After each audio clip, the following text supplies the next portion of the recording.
This is a PWTorch audio clip on youtube.com/PWTorch. Pro Wrestling Torch is the most read and listened to independent pro wrestling journalism brand in the world. More people get their insider information on pro wrestling from PWTorch than any other independent source. We are #1 on iTunes, #1 on the iPhone and Android App Store, #1 on the Kindle Fire, and #1 at blogtalkradio.com. Read our daily insider news articles and commentaries, including the popular Ask PWTorch feature, every day at our website, pwtorch.com. Download our free PWTorch app on your smart device, including Samsung Smart TVs and Blu-ray players, along with all smartphone devices. If you like what you hear here, subscribe to our free podcast. And for over 70 other insider pro wrestling feature-length audio shows per month, go VIP. Pro Wrestling Torch VIP members get over 70 exclusive audio shows per month and many other features, including access to our 25-plus years of archives of insider pro wrestling information. Pro Wrestling Torch newsletter launched in 1987 and continues to be published and read worldwide by thousands of wrestling fans. For subscription information on our newsletter and our online VIP membership, go to pwtorch.com/govip. Now, on to the latest PWTorch YouTube channel audio clip. I should mention that if we're going to do Ask Bruce Mitchell questions here, if people want to send questions for this feature, it is askbrucemitchell@gmail.com, which is pretty basic and good. Logical. Let's dive right in here. Keith H. from Minneapolis, VIP member, says on last week's audio, you mentioned Ultimate Warrior was hands down the worst main eventer of the modern era. Do you really think he's worse than Sid Vicious? Warrior was perhaps more reckless. Warrior was perhaps more reckless in the ring, but in terms of entertaining matches, Warrior at least showed that he could be carried to a good match. Hogan at WrestleMania 6, Savage at WrestleMania 7. Well, I have a hard time remembering any good Sid matches. Thanks for your time, and thank you both for your hard work. I've been a Torch VIP member for almost 6 years now, and it's been worth every penny. I actually look forward to working my part-time job on Sunday because it gives me a chance to listen uninterrupted to the Bruce Mitchell audio show. Cool. Thanks, Keith, for the kind words. And Bruce, I watched a couple days ago, and I talked about this on my Keller Hotline, Ultimate Warrior against Randy Savage and from WrestleMania 7, and Ultimate Warrior against Rick Rude from a Saturday night's main event a couple years before that. He wasn't better looking back than I remember him. I mean, watching him now, he was maybe even worse than I imagined. I mean, literally, he just stood in the ring and walked around. He was a showman, he connected with the crowd, and he gets credit for that, and he had the colors and the ring entrance and perfect entrance music for his gimmick, and all that was great, but as a worker, I mean, Randy Savage is running circles around him like he's a statue on wheels, and it's like someone's controlling. And that arguably was his best match. I mean, we didn't talk about that match, but no, Hogan was. Either that or the okay. There were so many smoke and mirrors and gimmicks and distractions at ringside and everything going on.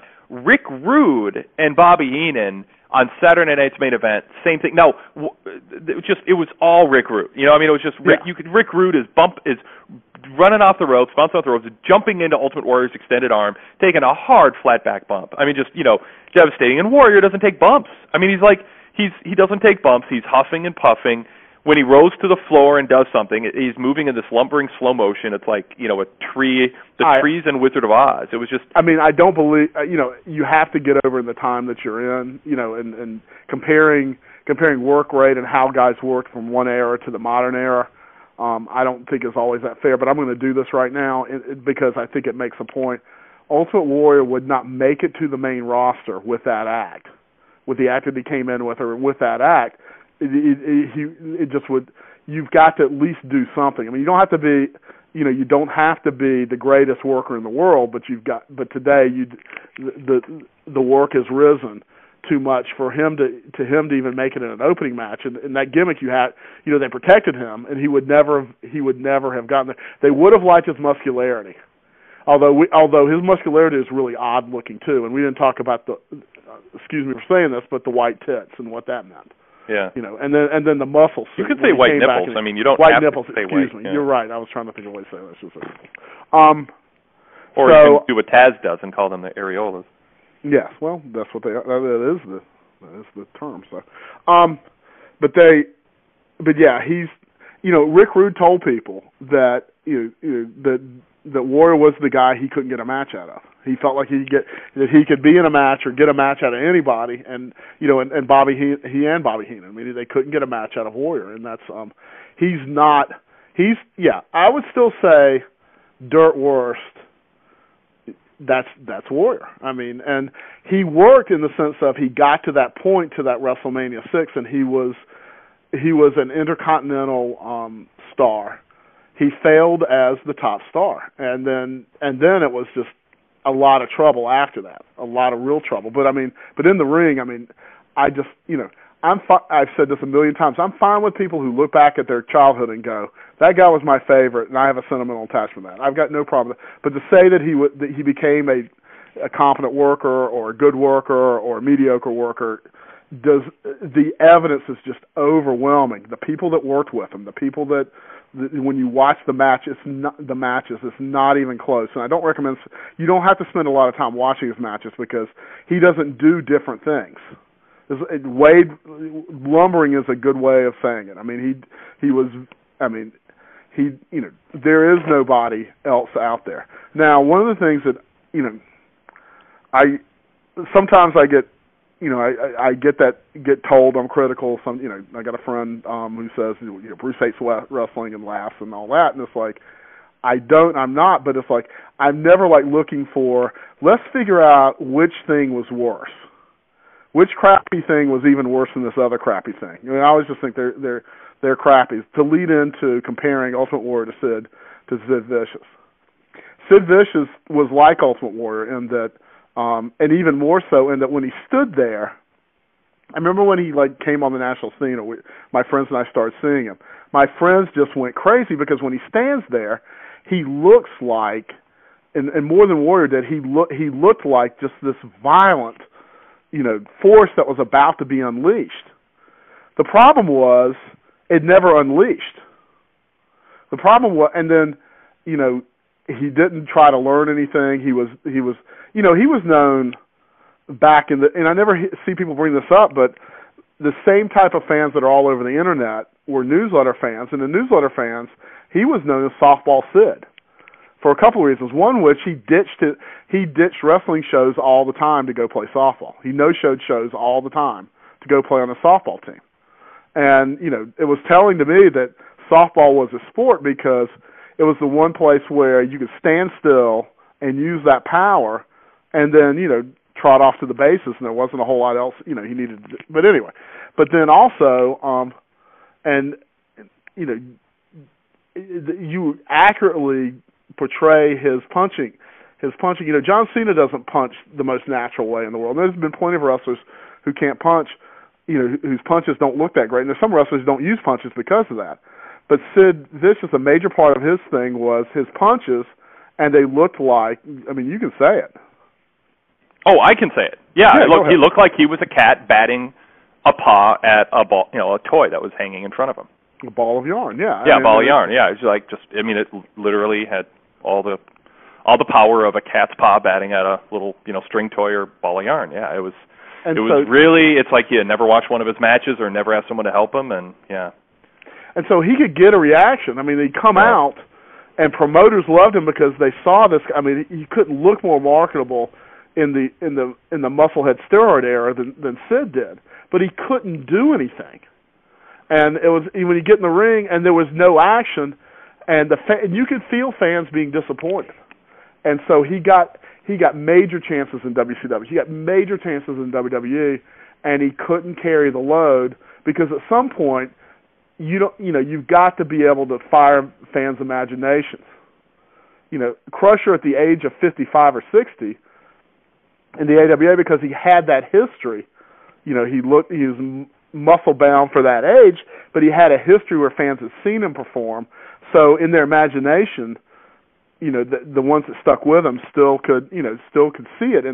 But Sid had nothing like that, and so he was, he was a failure.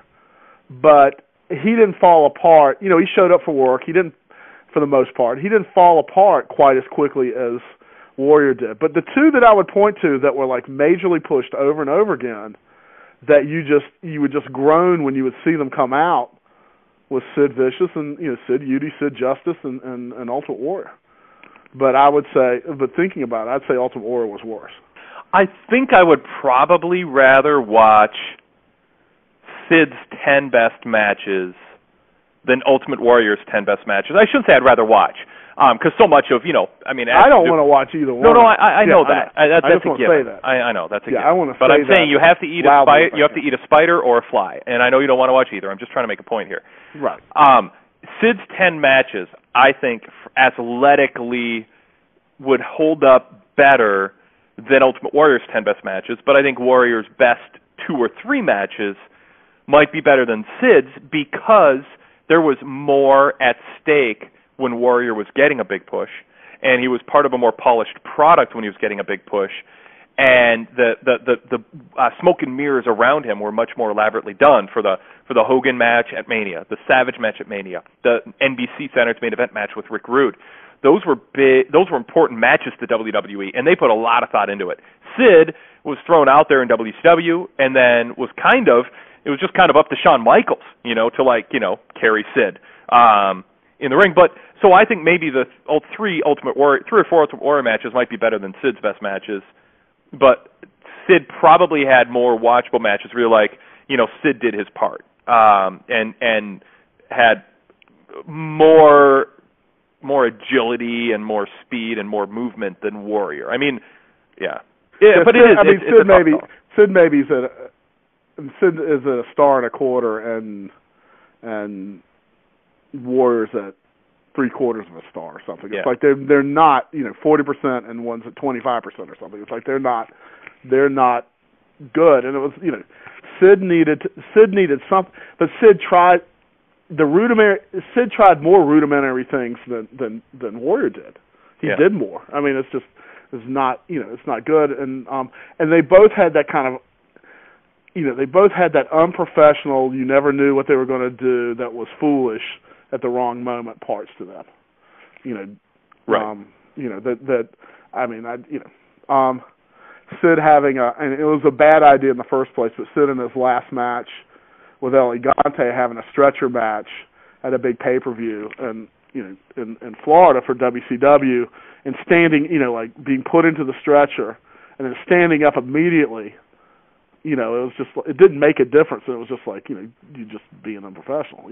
Standing up immediately to show that this guy didn't put me into anything, like that was going to make any kind of difference when he went to WWF.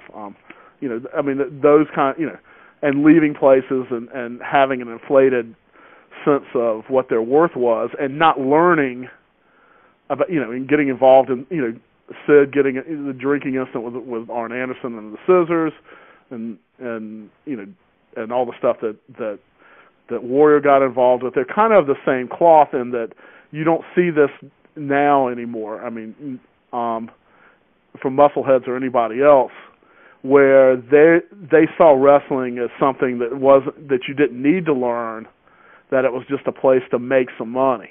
Yeah. And that wrestling was lucky to have them. They both kind of had that and had that idea or quality to them. I mean, I was surprised. I've been surprised lately to listen to. Thank you for listening to this PWTorch YouTube channel audio clip. Don't forget, you can gain access to over 25 years of audio shows dating back to radio shows from the early 1980s with big-name interviews including Paul Heyman, Cactus Jack, Lightning Kid, Jerry Lawler, Bill Watts, Nick Bockwinkel, and many more. And also gain access to audio shows for VIP members throughout the 2000s, including post-pay-per-view roundtables and retro roundtable discussions with the experienced Torch staff dissecting each and every match at WrestleManias, starting with WrestleMania number 1, plus exclusive long-form interviews and much, much more. To get full details on becoming a subscriber, go to pwtorch.com/govip. Thanks for joining us.